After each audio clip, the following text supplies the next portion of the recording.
Rick, come up, Rick. ولسمشر ټرمپ بیا د انتخاباتي کمپاین ډوله غونډو کې خو دا ځل د پنسلوینیا په جنوب شرق کې د کانګرس څوکۍ ته کاندید د ریکساکون لپاره کمپاین کوي. We need him. مونږ هغه ته ضرورت لرو، مونږ جمهوریت غوښتونکو ته ضرورت لرو، مونږ رایو ته اړتیا لرو. کنه نو هغوی براشي او ستاسې د مالیاتو کموالی به ختم کړي او د اساسي قانون د دویمې مادې حق درنه اخلي. ولسمشر ټرمپ په 2014 کال کې دغه سیمه په اسانۍ وګټله، خو دموکرات سیال کارنل لمپ هیله لري چې د پخواني مرستیال جمهور رئیس جو بایدن په مرسته دا څوکۍ وګټي. عزم او اصول په سیاست کې نقش لوبوي، لیوالتیا او ژمنتیا د عامو خلکو ملاتړ جلبوي.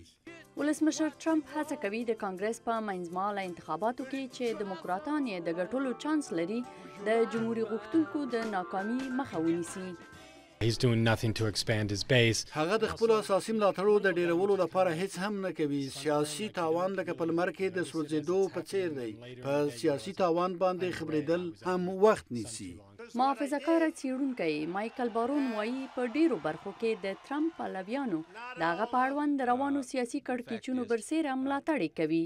But the interesting thing about all this turmoil is د دې کړکېچ تر ټولو په زړه پورې خبره دا ده چې د ډیرو خلکو نظر نه دی بدل شوی. د امریکا د اقلیتونو یوه لویه برخه اوس هم د ټرمپ د ډیرو پالیسیو پلوي کوي، که څه هم دغه پالیسۍ له یوې ورځې نه بلې ورځې ته بدلیږي.